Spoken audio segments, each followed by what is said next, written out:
Welcome This is an awesome podcast. This is one of my favorite ones. to the Jeff That's a lot of whiskey, Jeff. Macolino Jeff Macolino.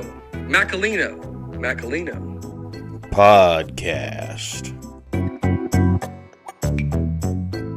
Hey everybody, welcome to the show. Episode 300 is here. Move my camera slightly. Luis Garcia, who I believe was my third guest ever on the show, joins us for, I believe, the third time on the podcast. Glad to have him back because it's been several years since he's been on the pod. Today, Saturday, I woke up and Thanksgiving again won Best Comedy at the Dallas Movie Awards, and The Last Ride won Best Drama Film, and Jeff Macolino won Best Actor in The Last Ride. So all at the same festival. So productive festival. We talk a little bit about film festivals and in this podcast, and that was obviously worth the submission fee for me. You can watch The Last Ride and Thanksgiving again for free. The links are right there underneath in the show description. You know, just watch the movies. Share them with your friends. That's about all I got for you. I'm going to go watch Drew Brees get inducted into the Hall of Fame, the greatest quarterback of all time. If you disagree with me, go talk to a wall. All right. See you on the flip side. All right, everybody. I am very pleased to welcome Luis Garcia back to the Jeff Macolino podcast. 3 times. Yeah, last time you were on, I was still in my old house. Yeah, I don't remember that podcast very well. Yeah, you were, as they say, feeling really good at the time. You know, I made the mistake, and I continue to let this happen. I made the mistake. So you know how my Calendly page has I have 2 p.m. to 10:15 p.m. available. And you know, the thing is, when I get a 2 o'clock one, I should cut the back window down. Cut it to 7:15. I'm not going to be functional at 8 hours after. And you had the pleasure of getting me on my third podcast of the day. Yeah, you were and I think it was. I had a 2, I had a 6, and I think you and I started at 8 or 9. Yeah, and yeah, I was. You were having a good time. It was entertaining, to say the least. So. Yeah, you seemed entertained by it, so that's all that matters. Yeah, friends that saw it were entertained. Our conversation was easy to follow, and yeah, you were. Well, I still point back to that episode because I listened back to it at one point because I'm like, I had to have said something I have to edit. I don't think I edited it at all. No, but you did good. But there was one point where I'm like, you know what the problem with the MCU is? They're not focused on telling the stories. They're focused on setting up their next projects. And you give a great answer for 3 minutes. And I'm like, yeah, you know what my problem with the MCU? I repeat the exact same thing. And you were such a pro. You even gave a different answer. You were just like, yeah. So here's more. Let's just roll with this. It's fine. Yeah, no, you did a good job because I had one guy, a podcast that I'm not going to air, and I was not nearly as drunk. I actually remember this and didn't go back and watch it. And he could tell I was drunk. And, you know, at a certain point, and you did a good job with this, and I think that's part of podcasting in general, whether you're a host or a guest, is you've got to know when you have to carry the football a little bit more. Yeah. If you have a guest who's just giving short answers and not really giving you any, sometimes you got to just go on a 5-minute thing and then see if they'll get more comfortable. See if they'll bite. Yeah. Yeah. With this guy, I was just saying things and he was like, yeah. Yeah. And I'm like, so the interesting thing, I don't even like that I listened to this podcast, but I can't remember who it was. I think it was Pete Holmes and Bert Kreischer. So I take that back. I love Pete Holmes. Bert Kreischer, hit or miss with me. But they were Pete Holmes was talking about uh, I forget how it came up. They're both longtime married men, which is funny. But I just recently retired from dating again after a Oh, prolific 6 months. wow. Um, Yeah, me but too. it, Me it's too. the he was complaining. Pete Holmes was going on a rant about you complain that I don't ask you questions. Every time I speak, I'm asking you a question. If I give you my opinion on something, that's inviting you to share your opinion with me. Yeah, Like, that's that's a natural. question. I don't need to. What do you think about sourdough bread? Yeah, You could just say, I don't like sourdough bread. That's a yeah. question. I'm put it, and I'm like, yes, that's why I suck at dating because women are stupid. I cannot confirm or deny that. Some But, women. I have had my fair share of bad dating experiences, and you know, as you know, with being an indie filmmaker on top of what you do weekly and daily, who has time to put up with dating and all the bullshit that goes along with it? To me, a good date now is literally seeing a movie, coming home, and maybe eating something and going to bed. Like like the nights of, I mean, yeah, I can go to a bar on a date. That's usually not going to end well. Someone's going to get wasted or offended at that worst. Um, that's my ideal date. To yeah, me, is let's go to a part of town where you can just walk. bar Let's go hop. bar hopping. Um, and I did that on a couple dates. And one went well, and the other one did not go well because she got embarrassed at how drunk she was. This is my reading into the situation. Right. But I'm like, but like that's the point. Yeah. Like I said, I'm Ubering across the bridge to do this with you. I obviously plan on getting drunk, so Yeah. you don't have to be embarrassed that you're drunk. Yeah. Um, Women have a different mindset, I think, with being drunk. And also, women in their mid to late 30s aren't able to drink without getting hangovers. I've never had a hangover in my entire life, so I don't understand the problems. Yeah. Yeah. No, I've seen many a good female companion go down in the lurches of drunkenness and then the hangover. Um, I hang out with my best friend and producing partner. They live on a boat and they have several friends that do the yacht life as well. Sounds a lot fancier than it is, and they get together once a summer, a couple times a summer, but this big one they call the Cove. And let me tell you, everyone ties off this huge slip in Eastern Washington, and there's like lanterns, food, grills going, and it is like if you're not pacing yourself, you're going to end up either on someone's boat, on their waking up in some weird living room, which I've done. I haven't fallen in the water yet, which is great. That's points Um, for you. what I do remember, people are like, "Man, you are the life of the party. You are awesome. I make friends I don't remember making, make brunch plans I don't remember making. The good stuff, all the good stuff." So yeah, as far as dating, kudos to you. I mean, there's just no time for it, and I gave it a shot, I think, to Phil. We were kind of talking about this before recording. And just to catch the audience up, you asked how my summer was going, and I'm like, last that's summer I spent a gorgeous. month shooting Thanksgiving again. This summer I feel empty. God, it looks so much fun. That's why to bring the audience up on everything. I was going through this like post. Well, okay, so the short film I wrote, directed, and produced is going well. Like we're in the festival circuit. It's going well. I wrote a feature film version. That campaign is going well. Oh, So you there's a did? lot of, yeah, I wrote a feature film Okay, version.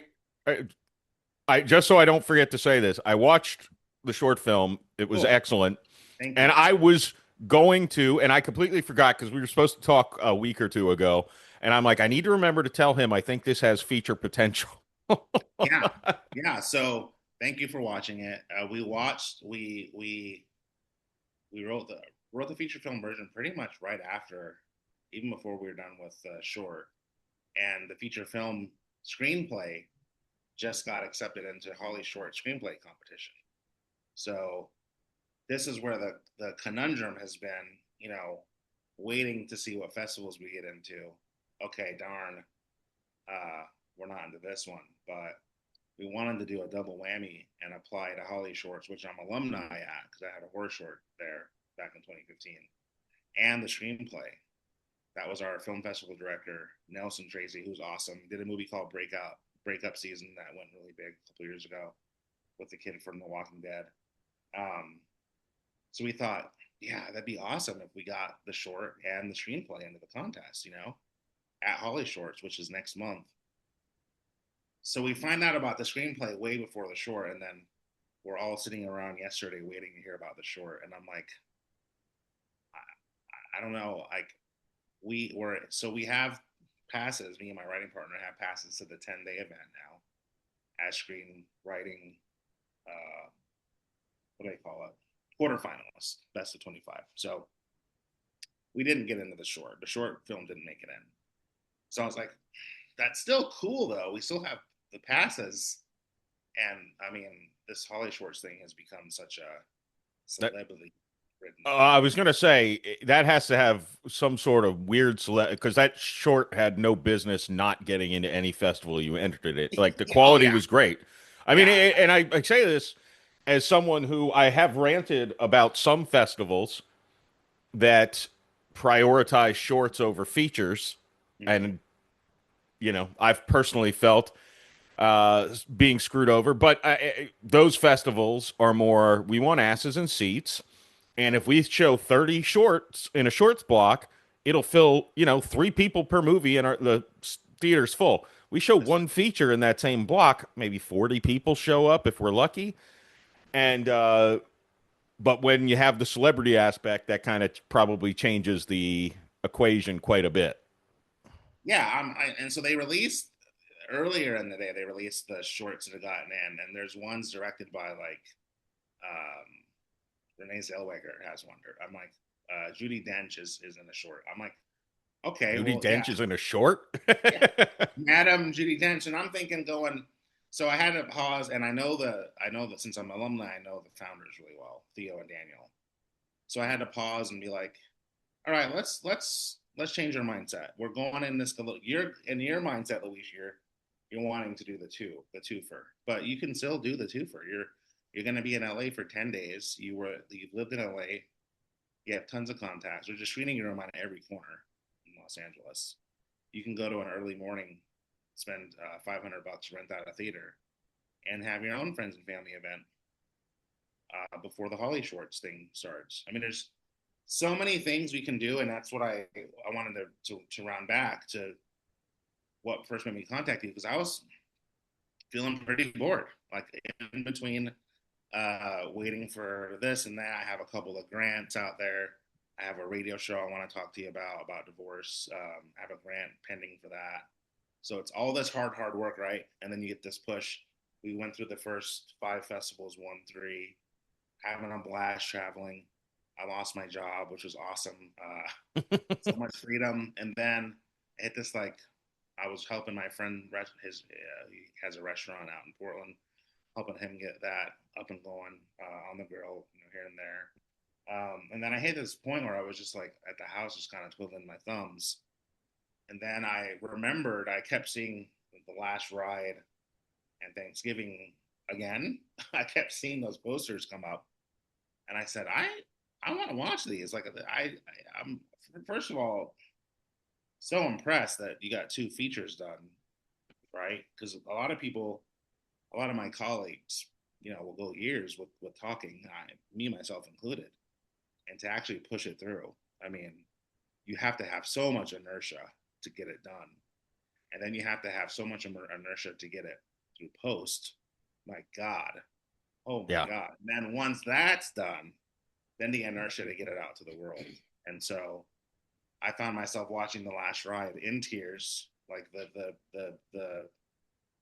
whole notion of picking up someone that's on their deathbed, or about to die, and having them drive, having you drive them to people they needed to make amends with was super powerful. And then also Thanksgiving again, completely different premise, but Groundhog Day with a lot more emotion. And I love Pasquale. Is that your son who played Yes. Pasquale? He looks just like him. But Yeah. man, he nailed it. And everyone just seemed to have like a lot of fun, and the family seemed believable. Um, and it made me miss. It got me through the funk, and that's why I reached out. But it really made me miss being on set. And I dusted off these older scripts, and I decided to do. I mean, we're talking like they're really old and like 10 years old. Each one is a genre, each one's an emotion, and I decided to just go for it and do, one at a time. They're literally 3 pages, 4 pages each, and just get it done this summer, and then make it like a triptych, anthology of emotion, just to see if I can nail the genres. Mm. So we're doing that just to kind of because we're in this waiting period. Yes, we're going to be in Holly Shorts for 10 days in LA, 10 to 12 days next month. I'm about to find out from 30 more festivals for the short you watch, and then the feature film made it to a grant foundation. It's number 2 out of 14 finalists for an actual grant, for the production grant. Oh, nice. So I have all these things that we've really pushed for, but you hit a brick wall, you get tired. We're not made out of and that's what I kind of miss, knock on wood, kind of miss the day job for, because it was a really good filler in between this. But it's just about changing my mindset now, right? Now that it's just full time, changing my mindset. So that's what I'm struggling with a little bit too. But I mean, what a great struggle to have, right? Yeah, well, that's the festival circuit, which I overextended myself in because, first of all, I don't know of another idiot who has 2 feature films, their first 2 feature films, hitting the circuit basically at the exact same time.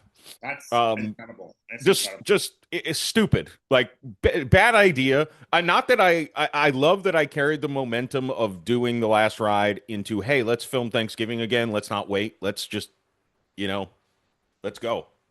I love that I had kept the inertia going, basically, or it wouldn't have happened. But I think some of it is you enter film festivals, and part of it was, okay, want to win a couple awards. Yeah. So some of it was, and we wanted to have some local ones, Yeah. so we could actually have local showings. Yep. And I just entered too many. And then the other thing is, you want to enter ones that give you a chance for distribution. Mm-hmm. Yeah. And you find out not many actually do. Yeah. Unfortunately. It's become quite the you got to be careful with where you enter, and I did that too. I kind of overextended myself. We were at Butte, Montana, the Covitel one, where we won Programmer's Choice, but that was such a blast that we stayed up pretty much the whole night, kind of mapping out the Oscar qualifying ones. Not because I feel like, I just wanted to go for it. I wanted to go for the gold. Like, yeah, I went and saw the Oscar nominated shorts. I forced me and my daughter went and saw the animated block and the shorts block, and I thought these are great, but my film is on par with these. And it's not to sound at all like hoity-toity or elitist, but as an outsider looking in, I looked at the quality and the pacing and the editing, and I'm like, okay, I think we have a chance to at least qualify for an Oscar run. So the only way to do that is to go to an Oscar or BAFTA. For BAFTA for England, Oscar qualifying fest, and win an award there, and then you can automatically go the Academy round. Figured, why not? Let's just go for it. The worst that you can do is get the little film freeway update, which we all love, that says we passed, and then you get the good one that says we haven't passed. I've noticed, and some of this was such a. I probably wasted at least $500 on film festival submissions where there was one that passed on one of the two, probably The Last Ride. And I looked, and days before the notification date, I'm like, I wonder about this festival. I looked at their program from the prior years. Each year they had 1 feature film and like 8 shorts. And I'm like, why did I think that this was because I didn't look. because you get those emails with the, hey, you get 75% off. Oh, it only costs $15. Of course, I'll do anything for $15. Yeah, and they're doing their their programmers are, well, in that case a sales agent is bringing in revenue. It's smart. I mean, I would say the smart ones are doing what they need to do. And I think it's an honor. Our first one was actually here in town, Spokane International, which I was scared, pretty scared that we weren't going to get in the town we shot in. And then when we got in, uh, I wasn't going into that night expecting an award. In fact, we went to the big award ceremony afterwards, didn't hear our name. But then a few weeks later, we tied with another project for audience award, which was great. Yeah. So Yeah, I I'm got trying one of to, those right here. yeah, yeah, I have them hiding in the corner over here, and I'm trying to like really change my mindset because, to your point of having things going simultaneously, um, I knew the energy that it took to get this thing done. We were on a super tight schedule. We had a kid actor, we had actors in from out of town. We had 10 days for all of them and about 4.5 shooting days, and the kid was limited to basically 6 hours a day with SAG. And his mom, being Lauren Ridloff from Walking Dead and the Marvel's Eternals Tony Award, Tony nominated actress producing, she was amazing, but she was on, she's a producer, so she's gonna be checking the time, making sure her kids taken care of, as a good mom. She didn't want to be a stage mom or a stage producer, but she kept me on my toes, and I learned to lean into that experience because I was petrified. I was like, there's no way I'm going to have someone of that caliber hanging out in my apartment while we're filming. Like, it's just not going to happen. Turns out they love the experience. They're so down to earth. We made a little office for Lauren in one of the kids' rooms with a setup for the boy with my Xbox and little fridge and all that. They're like, no, we don't need that. We don't need any special treatment. We're out here hanging out with everybody. What a beautiful experience that was. And so I miss that so much, but I also know how much work goes into that. So going to these next projects while the festival circuit and stuff is still happening, that's going to be a new one for me to be able to wear those kind of hats. And so for you to have two at the same time, and it sounds like something else coming, where the hell did we get the energy? And thank God we still have it, because it's a lot. That's, I think, my greatest gift is I've never had the lack of energy. I've had the lack of connections, ability, potentially, a lack of foresight, those kind of things, a lack of being able to convince other people to join me, because it's a team sport. Yes. I mean, the ultimate, what I found through my process, which I'm not following, but this is like the goal, is you should always have something in post. You should always be working on planning this thing you're about to shoot, and you should always be starting to develop the next thing. So it just flows like an assembly line, and you have to be able, and probably a fourth category for ones that are out of post and going into distribution. Yeah, and by the way, I was looking today on Film Freeway, and it's like, I think there's still like 30 festivals to go for my movies, maybe more. And I'm like, we're already licensed to Tubi.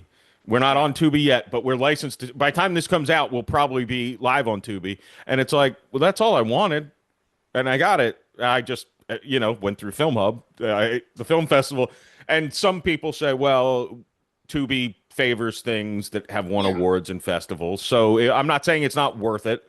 And it's, for an ego thing, it's a nice thing. Yeah, I mean, as many people get eyes on it, right? You're not gonna go wrong with eyes on it, is what I say.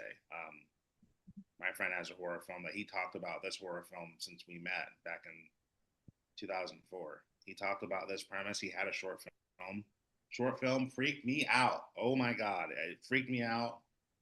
Got under my skin. We would show this to producers to try to get funding for our other projects. It would scare people away. They were like, you guys are crazy. Like, this is disturbing shit. Well, one day out of the blue, we got together in 2022 to write a horror film. Didn't hear from him for a while. Then one day out of the blue, I'm on Tubi, and I recognize the cloak figure from the poster from the short, and I clicked on it, and he had finished the feature. Didn't tell me. Just was being a brat and surprised me. And yeah, I mean, I was super impressed with the feature. He's working on the sequel to that. I love the avenues that Tubi and Fossum, Freevee are going that route. I haven't explored short film distribution yet. I know it. I know it's possible. This short film that you saw wasn't even supposed to be a proof of concept. It was just a story I wanted to get out. And then when me and my writing partner sat down, we pumped out 115 pages feature with a grandfather character that I'll say it publicly because I don't see why not. I want Luis Guzman for it. And Guzman's manager is super old school. He's a producer from, his dad was a producer of Scarface, and his manager produced like the Pacino Sea of Love. So we're talking old school producer, right? Good, he wrote back, good short, has promise, but come back when you have the budget, kind of thing. And I'm trying to help him, encourage him, like that's not how things are done now, or at least for people on my level, or any level. The Hollywood system has changed so much where you can go get your talent before having any kind of budget. Utilize that talent to get your budget. That's what I'm trying to convince them to do. Right. So yeah, it's so two things. One is I do know one place, and I can't vouch for them yet because they're brand new, but Story TV does do shorts. oh, cool. I think they have less than 100 movies on there, and The Last Ride, Thanksgiving Again, and a movie I acted in. I had nothing to do with anything except for showing up and acting. I was the second lead in a movie called Haunted Happy Hour. Yeah, I saw that the poster or something for that The too. posters, I'm looking at the poster now. I love the poster. Me and Eric Roberts are on there. That's cool. But The Eric Roberts? yeah. Oh, cool. Yeah, he has a very brief cameo. So, great. But it's a cool poster. I'm holding a beer. It almost looks like Thanos holding the Infinity Gauntlet, like because it's like supernatural looking. So I love the poster. And the movie's fine. It's a cute movie. But I said, I'm like, there's some people in a foreign country who their only media is Story TV, and they're like, who the fuck is this Jeff Macolino guy? They're gonna think I'm like Kevin Hart. Like he's in everything. You're gonna show up to Amsterdam and be chased down the street. I always tease my my writing partner. We haven't acted in anything together, but we're about to do this radio drama, which I'll talk about here in a little bit. But every time there was a soft opening of it wasn't soft opening. It was an In-N-Out burger that opened in Vancouver, Washington. And I don't know if you heard about In-N-Out, but they're huge out here in the West Coast. I've heard. That's like the number one reason I might travel out west is I've never been west of New Orleans. In-N-Out Burger is calling me. Yeah, we got to get you out here. So we stood in line for a good 2 hours, and this is right after a long shift at my buddy's restaurant. And I'm exhausted. I was like, hey, you know what, Jamie? This is the last time you're going to be able to be out in public, without being chased down by a mob. He's like, yeah, whatever. I'm like, laugh now, but you never know. And that's obviously not what I'm looking for. The fame aspect, not at all. But it is funny how your life can change, especially in what we consider smaller markets. But I never thought about that before. Some regions don't have access to some of the bigger streamers, and that's everything is streaming now. There's no more analog. Like Fossum, for example, Thanksgiving Again's on Fossum, but only in the United States. So you can't find it if you look on your app. You can only find it on the TV app if you're in the US. Plex, luckily, is streaming it in 130 countries or something. That's so wild. Well, major congrats. And like I said, from where we met to where we are now, you met me at probably the lowest artistic point ever. Pandemic was happening. Yeah. I was struggling just to get my podcast back on. I never once thought I'd be doing film again. That dream had sailed, had moved, but I'm super grateful to be back. You were my sixth episode, Yeah, and I think only my third guest. nice. Very Yeah, cool. so go all the way back to season one, and the audio probably sounds like complete horse shit because I'm 99% sure I hit record on my phone and just Yeah, had a Zoom call, and that's I mean still made it work though. You're still here. You number your episode. So, you might actually this might be episode 300. oh I wow, haven't done the math. It's gonna be I think actually this might be episode 300. I like that you number them. And then I podcasting and film reviews for me are what I can always when I'm feeling really sapped of energy or bored or just unmotivated. I can always do a film review, and I've gotten better with the sound. I can always, I'm trying to get better at my podcast coming back. But what really got me going was listening to your show and then Mark Maron's show as well.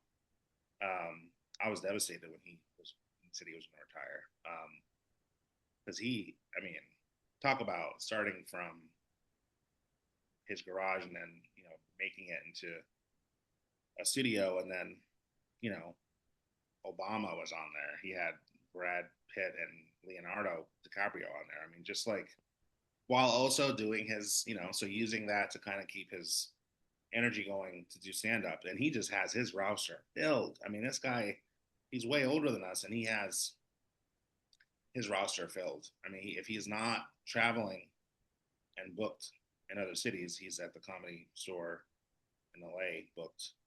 So again, Yeah, and he kudos. seems, and I don't, his podcast has already stopped, right? Yeah, he stopped it in April, which was It's, interesting. it sounds like, because I had heard through other podcasts, it didn't sound like he was healthy for the, like, but it sounds like he is now. Like, it sounds like he was, because Rogan talked about, he and Rogan always had a thing, and Oh, Rogan talked about them meeting up and talking and had a great conversation. He's like, everything's cool now. Like, he yeah, seemed like he was had some depression or something going on yeah, for a year or so. Which I know he has mental he health has a lot issues. of yeah. So there's a documentary about Mark that came out right before um, his last show, and his partner died Hmm. right when COVID started. Yeah, That I heard him tell the story about that. That's horrible. devastating. But I don't know. He's just someone I really look up to. He's starting to act a lot more. He has that show on Apple Yeah, TV almost, and his TV so show, I think it was called Marin. yeah, Maron's so good. I don't. Can you find that anywhere? Because me and my ex-wife used to love that show. I think you need to buy it. You can only buy it on Apple or on Amazon now. Ah, Yeah. oh, eventually it'll get on Tubi. Yeah. I'll hold out That's what hope. I'm saying. Tubi's gonna save the world. That ad sharing kind of platform um, is really gonna. I think it's interesting how we revert back, right? My parents used to tell me we used to sit around and listen to the Lone Ranger on the radio, and I was, as a kid, you're like, ew, that sounds awful. But now, Gen Z is leading the Gen Z and Gen Alpha are leading the listenership to these dramatic episodes now that are audio based only. And so I wanted to do an audio drama based on divorce and man dealing with divorce, and that's something we've talked about before. And so I've had two grants. One grant didn't get approved. The other grant made it really close. They told me to reapply, so we're going to hear about that at the end of the month. Regardless, I already found some sound engineers, super cheap.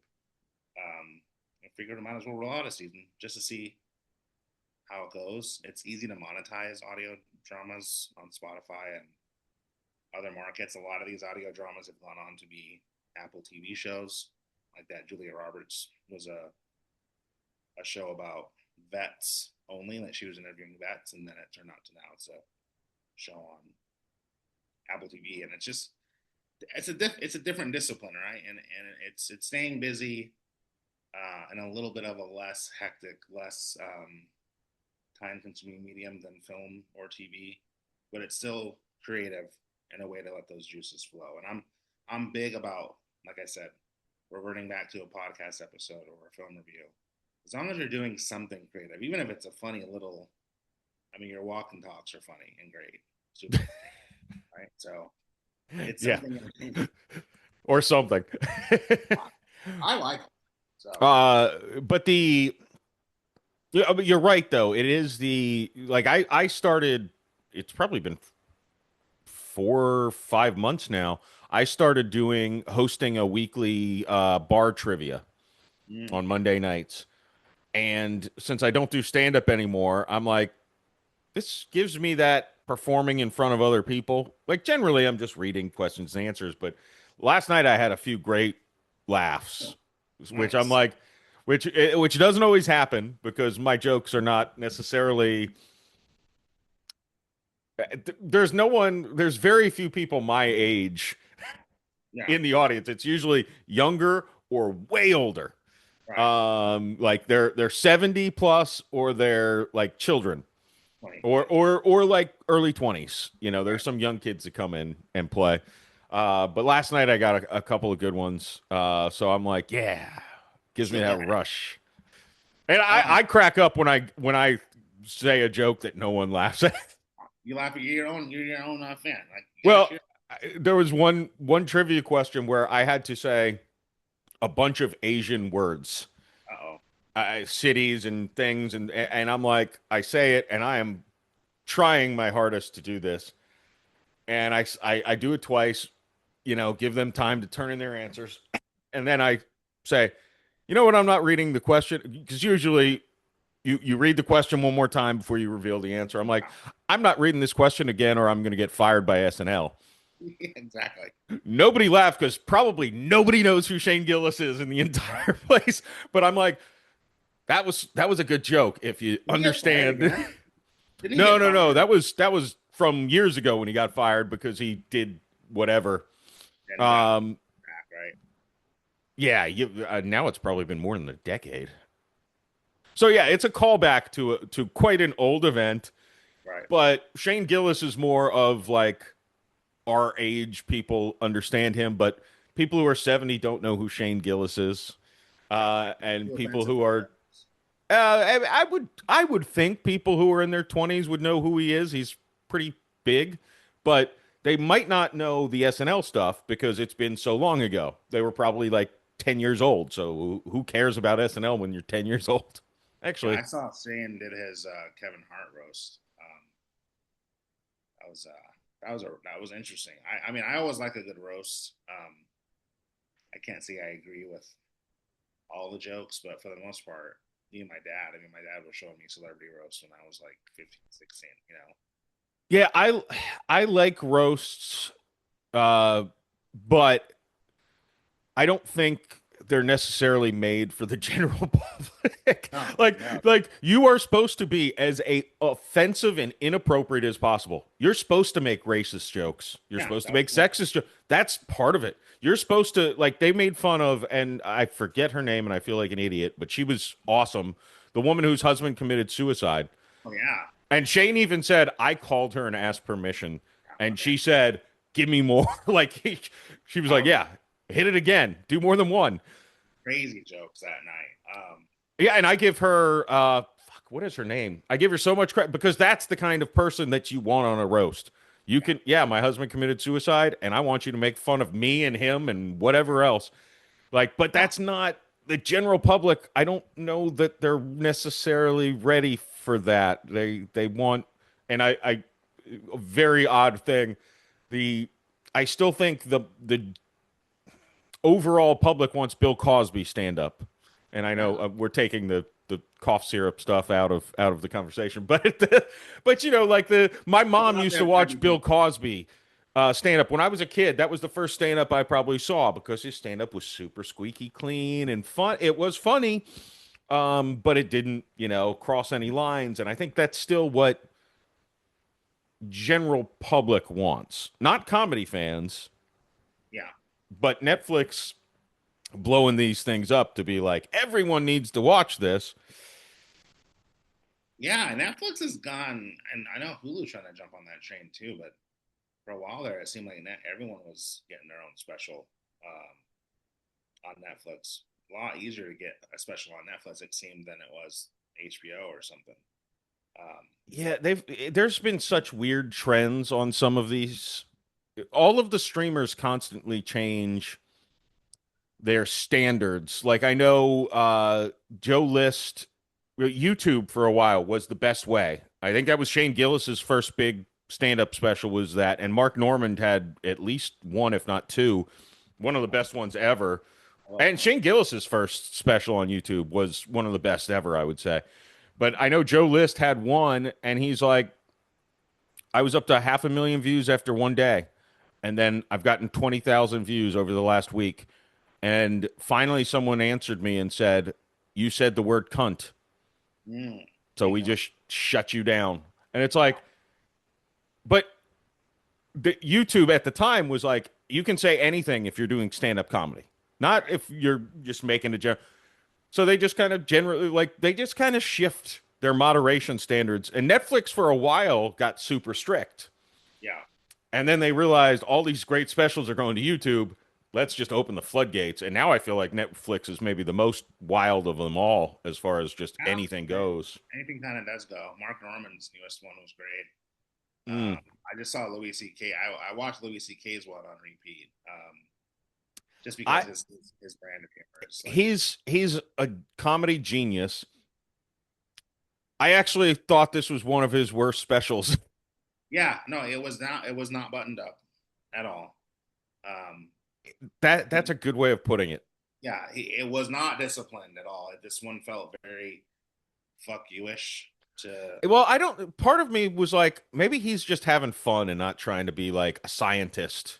Because I know a lot of times with comedians, it's like, oh, I got to play with this and move this word, and maybe. And he was maybe just like, I'm just gonna make jokes and have fun. That's almost what it felt like a guy who was doing an open mic. Yeah, it didn't feel very polished. Mark Norman's though was extremely polished, and then he has a documentary on YouTube.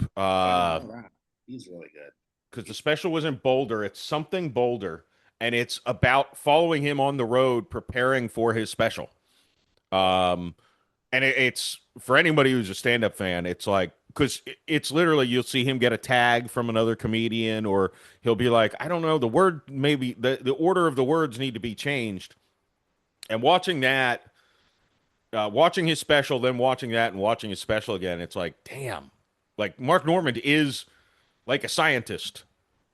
He's good. A lot of his jokes are. He has a formula where he'll come back to an earlier joke. Audience will remember it. Makes it even funnier. A second time around. He's just really good. He takes the time to do it. Yeah. Why did you stop doing comedy or stand up? Are you stopped completely or taking a break? I'm on an extended furlough, I'll say. The main reason.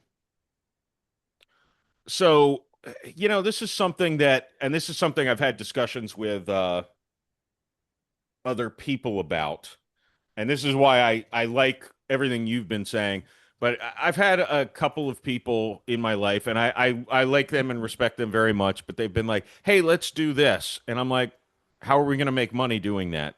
They're like, oh, we're not. And I'm like, I don't want to do it then. If it's not going to get me money, and look, I'll take bullshit paying jobs if it leads to potential exposure. So it's not like I'm but it's like, I'm not saying look, frankly, I won't say much more, but I'm in Florida, right to work state. The project I'm working on involves 11 people, and the deal is no one gets paid. We're splitting everything. Everyone gets 9%.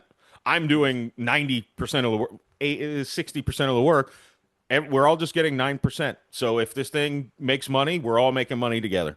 And everyone seems happy with that arrangement, which, I'm the one taking the worst hit of anyone, but I'm happy to do it. So it's not even that. It's so stand up, going back to that, I'm like, there's not a lot of opportunities to have open mics in St. Petersburg, Florida.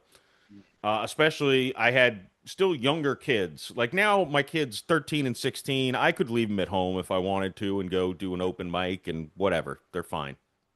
But back then, 4 years ago, you can't really leave them at home alone for hours and No, go, go. it's frowned upon. Yeah, and I'm a drinker, so I'd Uber to the club. I'd drink $100 worth of booze. I'd Uber home. It cost me money to do stand up. Right. And it got to the point where it's like, it's not that I don't think I could be successful in this. It's that A, I don't have the time, and B, it would, it generally takes a good at least 5 years before you start making any money performing stand up. And it's like, I don't have the time to do that. And I remembered the only reason I got into stand up was based on advice from comedians who I asked on how I could make my screenplays more funny. Mhm. And they said, start a podcast and do stand up. Interesting. The podcast doesn't cost me any money, really. Um, I'm lucky enough that it's still been a net positive for me, the podcast, as far as money. And I don't seek out sponsors anymore because I'm lazy. Well, that's a whole other rigmarole as well. Yeah. Yeah. And I know, here's one thing I'll say too. Mhm. It's crazy to me how secretive, and I'm a wide open book on everything. Yes, I like that. I try But to. podcasters, sometimes you're like, how did this podcast that I know is smaller than me, how are they running these ads? How did they get them? If you ask, they'll be like, oh, I don't know, just kind of, yeah. Yeah, kind of stumbled into it. Yeah, you ask someone who's like, "Oh, you've all your movies got on Tubi." I only met one filmmaker who, and her answer was simply, "Oh, I just put them on Film Hub, and that's they just got onto Tubi." But everyone else is like, "Oh, it's like, why won't you tell me? Like, why are you gatekeeping?" Well, Um, that's the big problem now. Is you just did a trigger word for me. mm, It's the gatekeeping, and what's happening now is, and I'm gonna bring up Luis Guzman again because yes, I have no reason not to. I'm glad you did because I have something else to add on that. So Yeah, go. I wrote a part just for Louise, and my lead actor from the short is coming back to produce and star in the feature. And his brother has worked with Louise on an HBO show, and my producer is repped at the same agency as Louise. So if from a sales perspective, if you have all these things lining up and a short film that audiences are awarding, and the movie is great, the story is great. We need a lot of more stories that kind of highlight empathy and family connection. Mhm. I think it would be a great. I think people would go pay tickets to see this. I really do. You would think that all that stuff would line up, right? But there's always one person, in this case, the producer, that has to gatekeep or insist on things being done. Look, man, I'm glad you produced Sea of Love. That's awesome. But it is not 1987 anymore. It's 2026. I made something happen with $5,000 and then the rest out of pocket. I made this tiny little 15-page short, blow up, just premiered in Venice. Like, not showing off. What my point is, if you have the wherewithal and the talent, which we both do, and to see it through, I don't really need you to do anything other than introduce me to someone or put me in a room with them and Mhm. let me do the rest. I can close, right? I have that business side of me as well. And so I'm finding it interesting now that there's now that people are starting to lose their stronghold, or the Shane Gillises, the Matt Rifes, who's a friend of mine, by the way. I know Oh Matt, wow. known Matt and Moses Storm, Red Storm, all those guys when they were back doing comedy, weekly comedy in LA before they were like on SNL and doing HBO specials. I go see their shows and they remember that. Like, they remember my face, my friends' faces. Moses has come to Portland. We hung out afterwards, and the point is, those are people that went after. For a while there was no attention given. Moses was getting no attention. Matt Rife getting no attention. So they went to the YouTube route, did their own thing, and then, oh, you do have following, you do have followers. Now it's a business interest, and Yeah, now we care about you. now we care about you. So for me, it's like, yes, I'm trying to build my audience, but it's like gatekeepers will make you feel like you're invisible until it benefits them, and these people are not even talented usually themselves. They're just working for the talent that makes the decision. So to your point, the balance of doing your own thing while also getting yourself out there and then being open about it, right? Because the secretive stuff, I have a great producer in New York who's had to talk me down the ledge from saying a lot of things, and you can't say this, you can't say that. But that person has also trusted me and put me in touch and helped me to get to where the short is now and the feature, right? So but they're not gatekeeping. They're like, here's my advice. I would not do this, this, and this because of this, this, and this. However, what I would do is go to this person and kind of like reverse engineer your conversation. That's not gatekeeping. That's producing. That's being a good producer. Yeah. If you want to go and do it your way, it might blow up in your face. I'm still going to be here, but I had to say my piece. And, she's talked me down from a couple ledges before I made an ass out of myself or let emotion get in the way. So I'm learning a lot, and it's going to be interesting now going to Holly Shorts with a screenplay in competition and not a short. Damn it, I wanted that short there.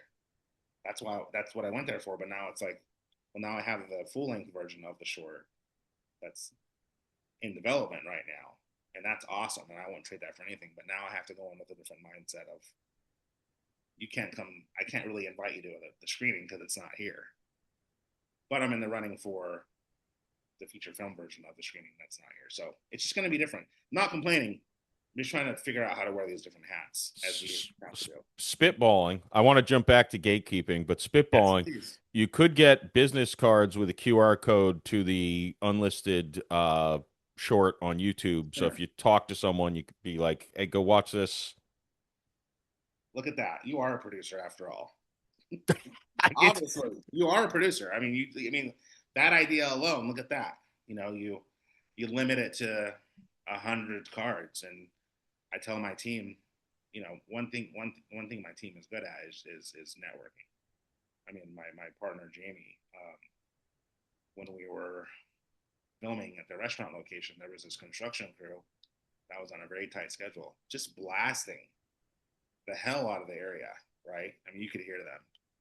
And so he's like, give me 30 minutes. He disappears, comes back. He's like, they're all going to take the day and do something else and not jackhammer and not. It's like, well, how did you do that? Well, I dropped some names. I know so-and-so that knows so-and-so, and work it out so we can all kind of reconvene.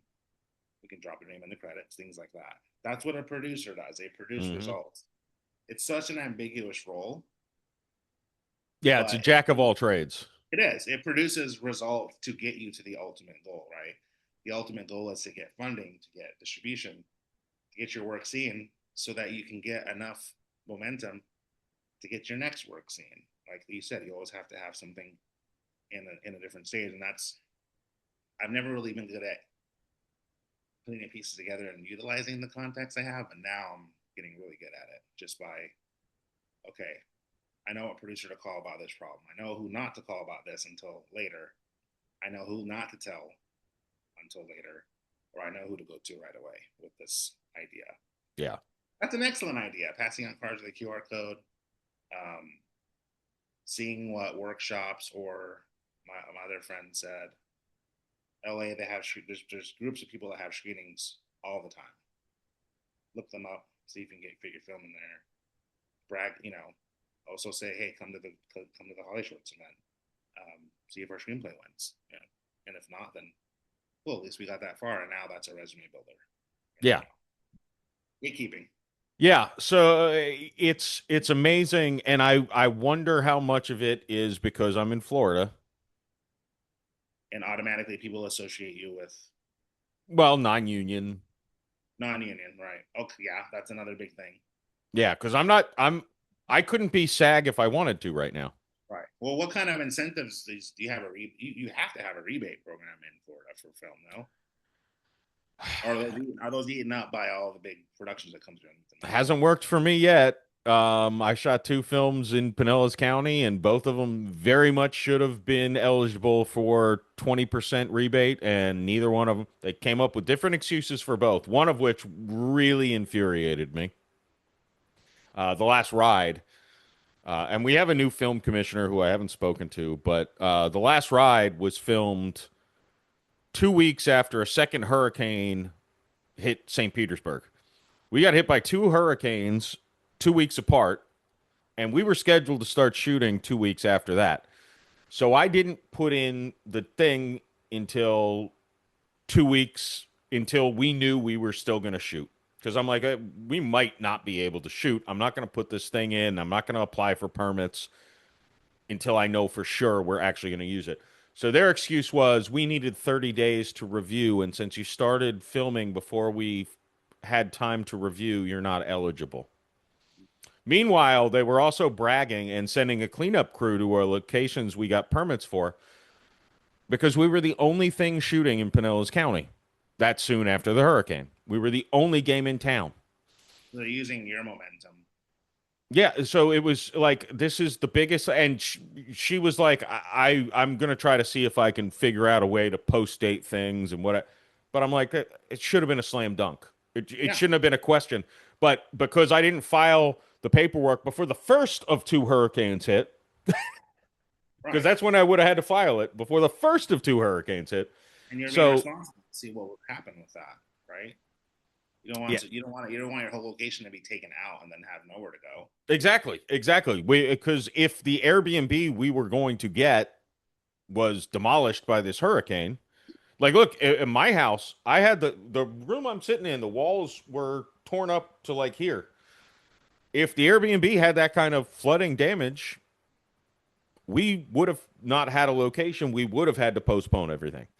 Yeah, I took off my parents bought a new place right before that, and within 60 days of them closing, their roof was gone. So, yeah, it was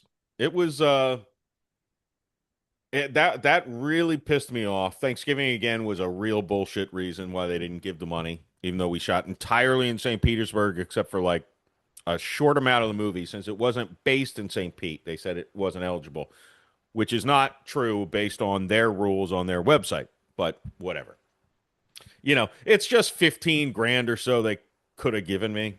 Who needs $15,000?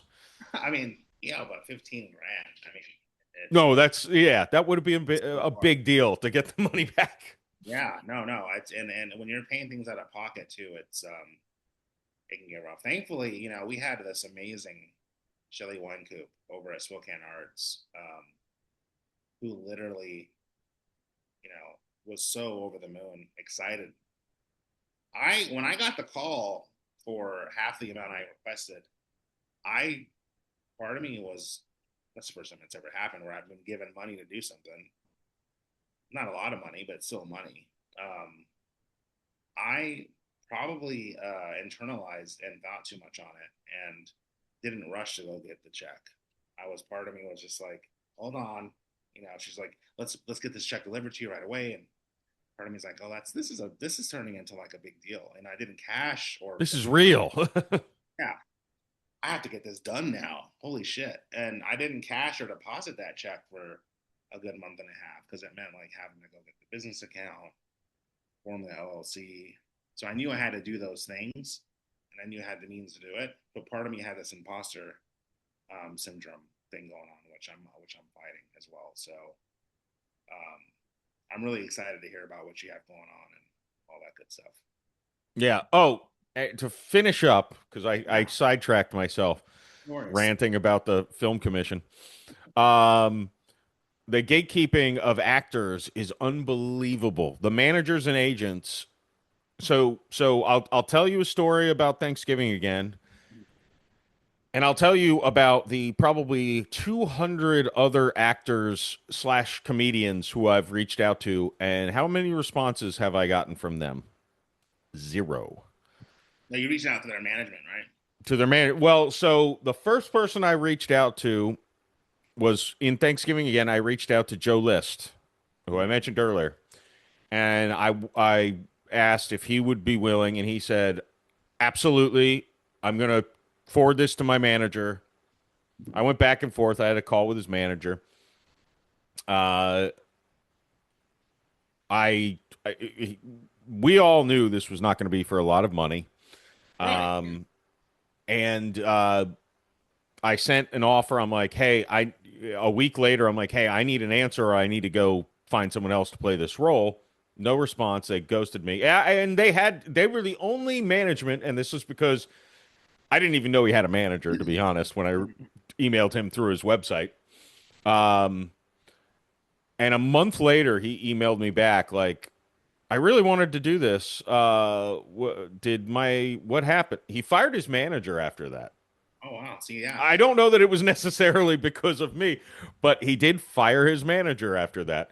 And I've emailed, and I'm talking about people who, like on IMDb, are on my level on Star Meter. Like they're not, but they're comedians. And some of them I've heard on podcasts say, yeah, I'd really like to be in more comedy movies. And I have 4 other feature scripts, not Oh. the project I'm even going to film.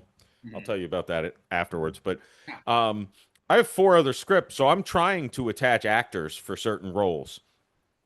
And again, I'm talking about emailing people who are not in the top 50,000 on the Starometer on IMDb. They're not stars. They're comedians mostly. They're maybe people who have done a couple of decently big things, but they're not really household names. And zero response. And I'm Yeah. like, I guarantee you, they're not saying, "Hey, would you be interested in reading it?" No, they're just saying, "I don't fuck this guy." Yeah. They're not even giving you And those are untalented people. yeah. You said they're untalented people who are just like, if we don't know who he is, we're not gonna. It's unbelievable. And what concerns me about that is at what point are these celebrities gonna? I've gone to some celebrities that I get through the first gatekeeper, the assistant, right, and then somehow the script ends up in the talent's hands. The manager will be nice and reach out. Um, Sometimes the actor will be like, "Don't let's not talk to my manager about this. This is more me."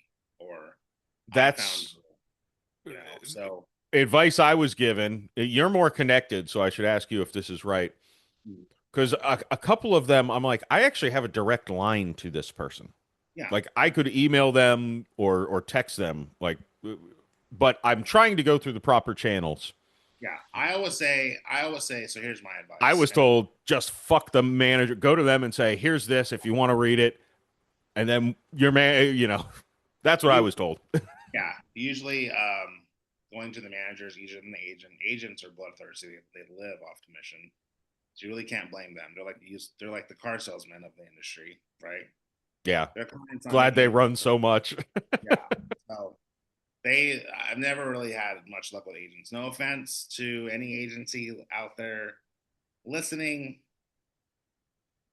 Look, One it thing is I've learned from what I've done so far, I don't think I will ever have an agent. yeah, because you don't need one because you're your own. You represent. You probably at best, and this is what I'm learning. Thankfully, have an awesome entertainment lawyer now who's like legit. Her client list is amazing. However, she doesn't mess around. So if something's gonna come across super amateur, super green, her advice is gold. Like, don't do that. But also don't take shit from this. And she'll call out this bullshit.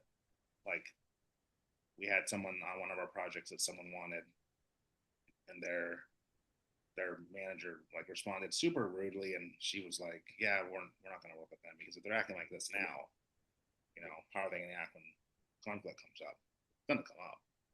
But yeah, managers first. If you have direct contact, give them the courtesy of if you want me to go through your manager. But Yeah. man of this, and this. This is why I'm approaching you.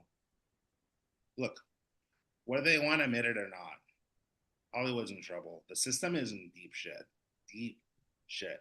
Not only is AI about to rock the core big time to everyone, but social media has made it to where you can go right to your celebrity crush, celebrity that you want, and just DM them. And if they see your DM, you can work out a deal without the middleman. Yeah. The studio system is fucked. Curry Barker and his team, they made a movie, Obsession. Sold the movie for 15 million, made it for 700 grand, 750. Sold it for 15 million. He spent so many years on YouTube doing sketch comedy. And now the studios are going after YouTube creators after this. So you see how hypocritical they are. They'll do whatever's going to make them money. And when this trend ends, they'll look for the next trend. But what's going to happen is they're not going to be able to greenlight every YouTube creator. So YouTube creators are going to start making deals directly with AMCs, directly with Regals to run their product, cut out the middleman, which is the studio who distributes, go right to the exhibitors. Boom. And that cuts out managers and agents too. Yeah. Well, What's and distributors should be cut out too because they are useless and worthless. Exactly. But if you have, if you get a deal, which I'm sure you will, if I get a deal for $1 million is not a lot. It's a lot to us, but in the long run, if we have a lawyer, agent, manager, that's like what more than half of our and taxes. So we're walking out at best with 300 grand after. And what do those people do? Probably not a lot other than say that you're being wrapped. Why not go and learn the business and learn? That's what I've learned to do is just kind of learn all the business side. Then of course I have my lawyer for the deep stuff. But when I get sued stuff or when people want to come after my property, that's worth it. That's where having a good entertainment lawyer, awesome, especially someone as knowledgeable as the one I've lucky to have. But all the other stuff, I can negotiate on my own and cut out that middleman. I want that 10% back in my pocket because that's going to get me through another year and be able to produce projects with friends like you and my friends that I trust. And that's the other thing, working with people that you trust. I mean, that's like another 80% of it. Mm-hmm. You know, lots of shady. I'm sure you run into some shady shades out there that will turn on a dime. I don't know anybody in their right mind that would choose to be an entertainer. I cannot see myself doing anything else, especially now that I've had a taste of it full time. I'm not stopping anytime soon. And there's a part of me that has to be crazy, and I know it, and I'm fine with that. That's the liquid courage, underslept, stay up till 3 a.m. writing grants and then getting those approved. That's the guy I like in me, and I want to keep pushing him because he's the one that gets shit done. Not relying on someone to make an introduction or to give me feedback. No, just doing it myself and having faith that it can get done. And if you say no, well, now you're out of my way. I can go on to someone that can say yes. Yeah. Sometimes a no is better than the hurry up and wait. Yeah. And I want to be able to, I want to be able to be at a point where I have investment money where I can go to Kickstarter and find 2 or 3 film projects and buy those campaigns out as their EP and get them made. And then let's do this. Like, I want to be the next Blumhouse of like A24, like really solid filmmaking, but finding actual talent and not just nepo babies or celebrities, cousins, or, you know, my parents were this and this is why I'm here, or, you know what I mean? Like, yeah, people with actual talent. And I don't mind nepotism. Fine.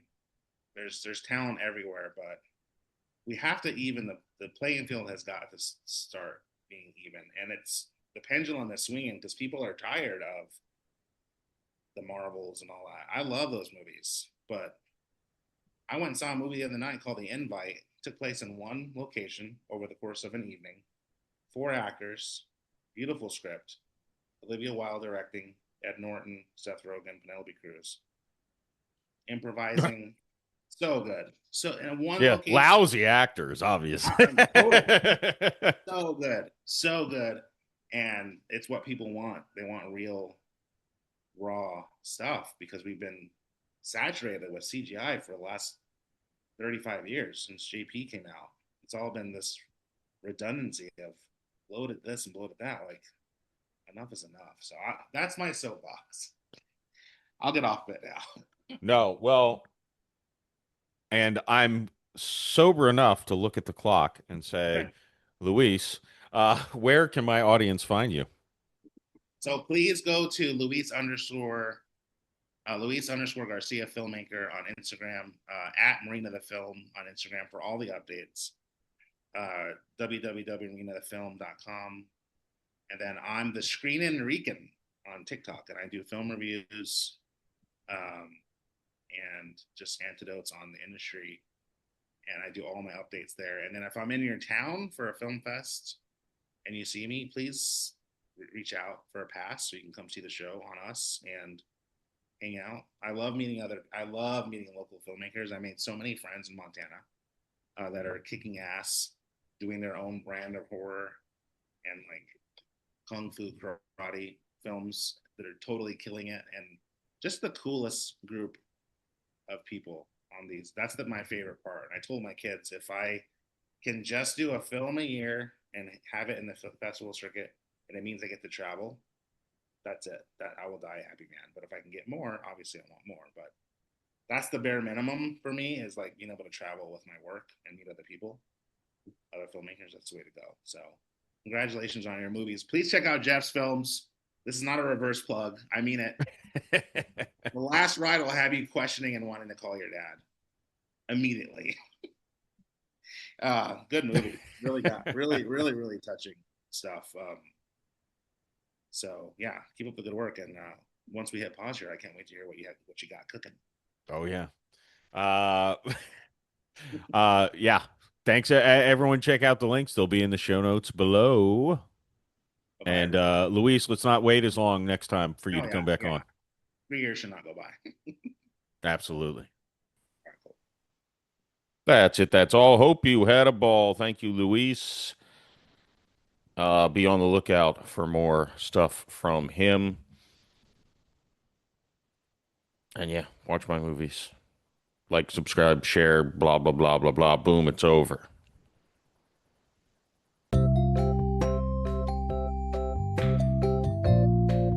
Thanks for listening. It was amazing. I loved it. Be sure to come back for another great episode I'm one wing away from Jeff Macolino. of the Jeff Macolino Podcast. How much time did you spend on thinking of the name of your podcast? You went just straight, that's my name, I'll add the word podcast to it. Yup. See you next week.